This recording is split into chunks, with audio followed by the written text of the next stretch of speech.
Pagdating namin, orientation lang kami doon, nagkonting briefing. Tapos pupunta na kami sa place kung saan daw merong ritual. Then ang requirements po sa ritual is maglagay tayo ng any kind of coins na may altar doon sa may budik. So, ayun, start na hike.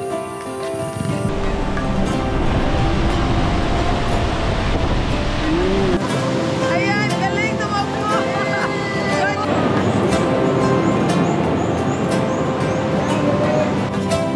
Wow!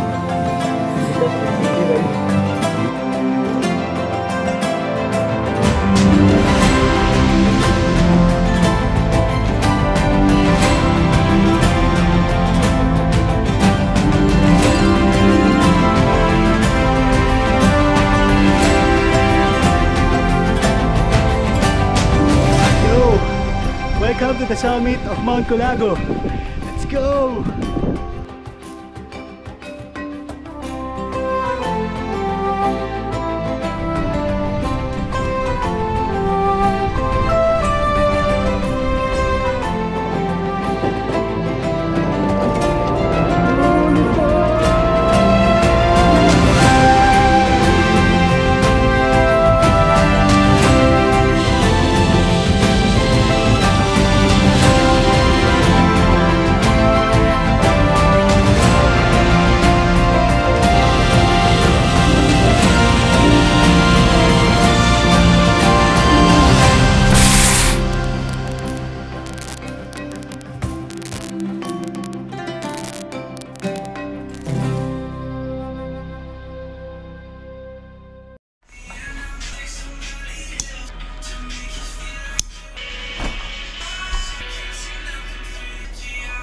Hapon ng Biyernes nang lumipad ako patungo sa probinsya ng Bukidnon.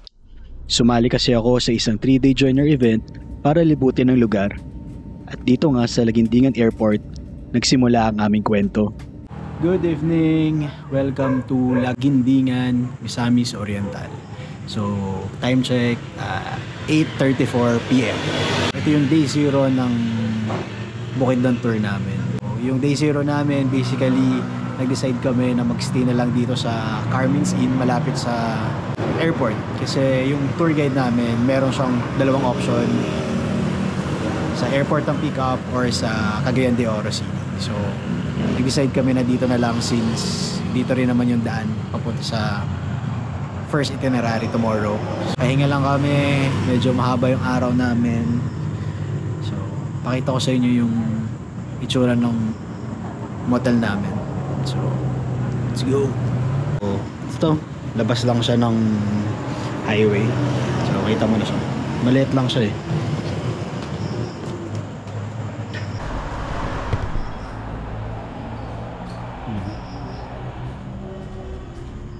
Dahil nga maaga naman kami bukas at kailangan lang namin na matutulugan, nagdesisyon kami na magrenta na lang ng isang kwarto na siyang sapat na para may mapagpahingahan at magpagpalipasan ng gabi. Good morning mula dito sa Laguindingan Rotonda. Dito kami ngayon sa Shell, sa may Rotonda area. Dito yung pick up point namin ng van. So ngayon nasa may airport na daw sila. So kami yung last na susunduin since kala namin medyo late pa.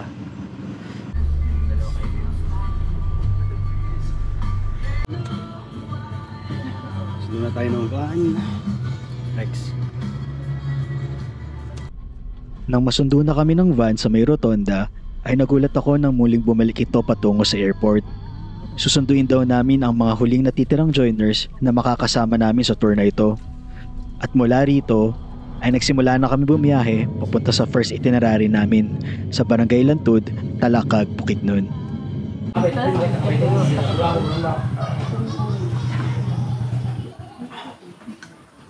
Magandang umaga po sa ating lahat. Kunting katahimikan lang, no? Kasi magsimula po ako sa briefing or orientation, no? Sa hindi pa ako magsimula, magpakilala muna ako sa inyo lahat, no?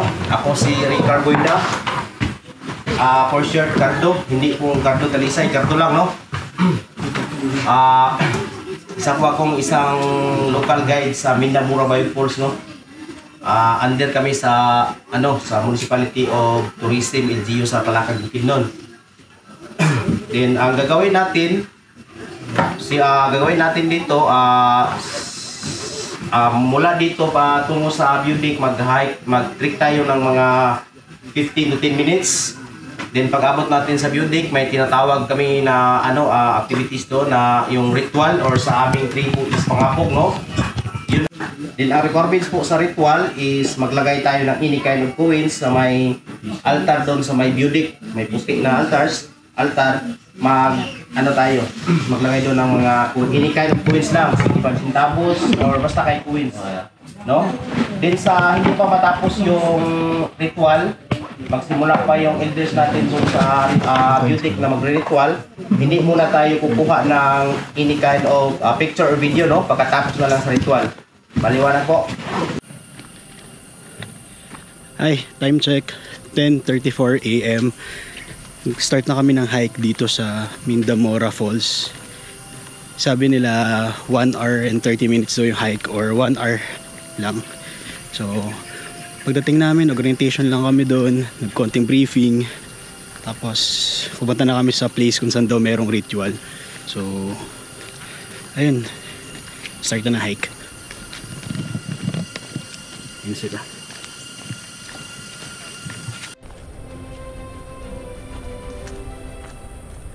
Ang daan papunta sa ritual place mula sa jump off ay magsisimula sa isang rough road na unti-unti magiging sementado. Ay, kita mo na agad siya dito. Kita mo na agad. From dito, kita mo na agad yung falls eh. Wala pa kaming 10 minutes naglalakad, pero kita mo siya.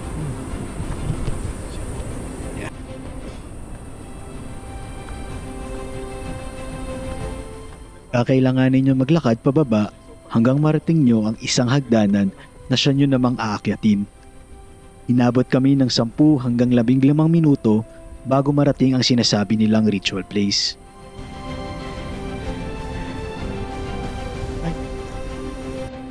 Ang ritual na ito ay nagsisilbing simbolo ng respeto at paggalang sa mga nangangalaga ng kabundukan.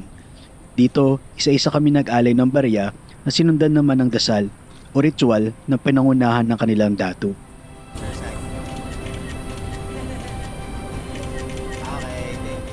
Mula sa lugar na ito ay tanaw mo na ang Mindamora Falls.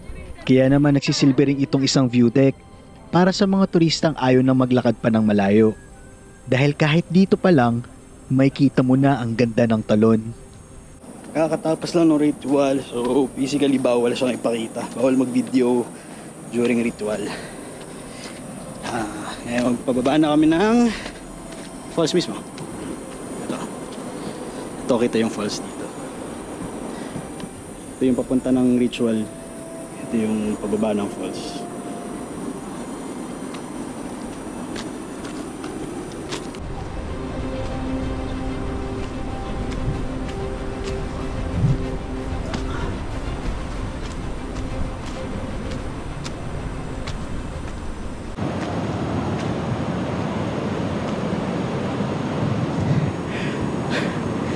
So 10 minutes from ritual place na lakad, kita mo na agad yung waterfalls dito. So medyo malapit na tayo. Yun na siya. Pumunta tayo dito.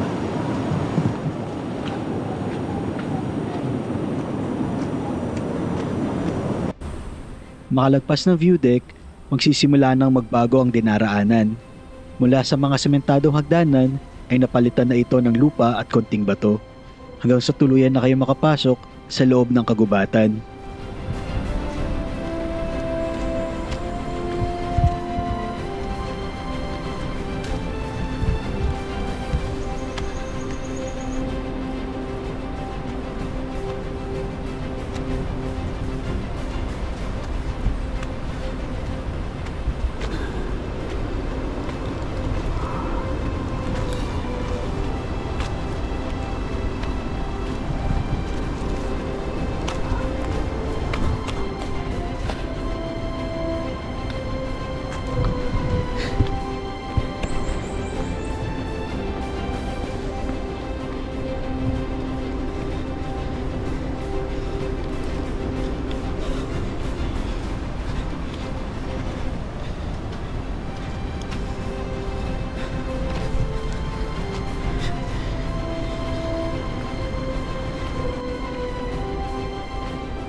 water, which is the Salinas. Sa gitna ng paglalakad namin ay minadaanan kaming water source. Isang sapa kung saan pwede kang maghilamos at kumuha ng tubig pangpawi ng uhaw at pagod. Madali lang ang trail papunta sa talon. Siguro dahil majority ng daan ay pababa. Ayun nga lang, pag iniisip ko to, naiisip ko na agad kung paano pabalik namin. Dahil siguradong puro ascent o pahon naman ang magiging trail pabalik mamaya. Pero mamaya na yun, ang mahalaga, malapit na kami sa pupuntahan namin dito. Dito tayo.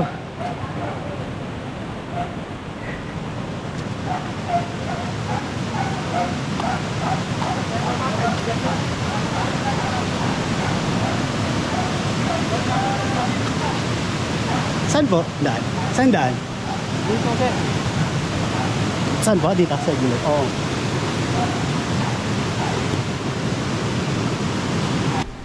Makailang minuto pa ay bumungad na sa amin ang napakalaking talon na ito. Hindi ko mapaliwanag ang nararamdaman ko nung una ko itong nasulyapan. Siguro, ito na ang pinakamagandang talon na nakita at napuntahan ko.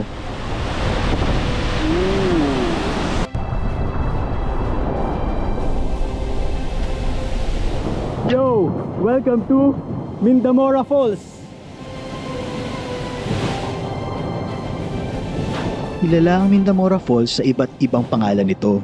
Para sa mga lokal ng Bukidnon, tinatawag itong Bayog Falls.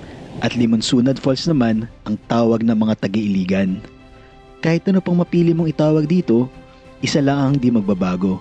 Ang ganda na napapaloob sa talon na ito. Di tulad ng ibang talon, dalawang cascading falls ang bumubuo sa Mindamora Falls at may taas itong 270 meters o 870 feet. Sa kasamaang palad, hindi maaaring maligo sa mismong catch basin nito. Dala na rin na mabilis na ragasan ng tubig at mga maliliit na tipak ng bato na nahuhulog mula sa taas nito. Picture ka din dito, tapos nakulad ang story mo. Tapos magpo-post ka after 5 months. Yeah.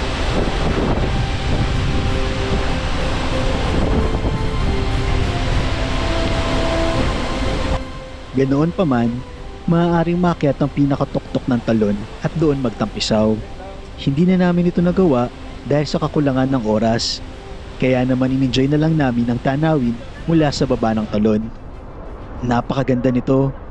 Mararamdaman mo ang malamig na tubig mula dito dahil sa lakas ng hangin na dadampi sa iyong muka. Basang-basa namin pinanood ang pagbagsak ng mga tubig mula sa second tier ng talon.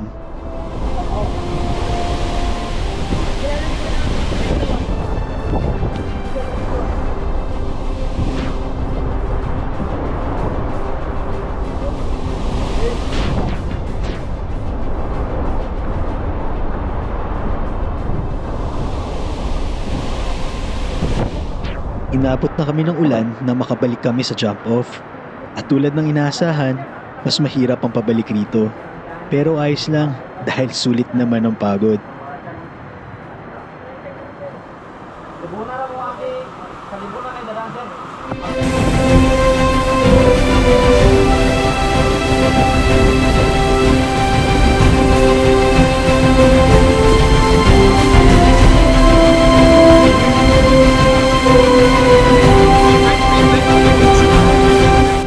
Unang itinerary pa lang namin dito sa Bukidnon.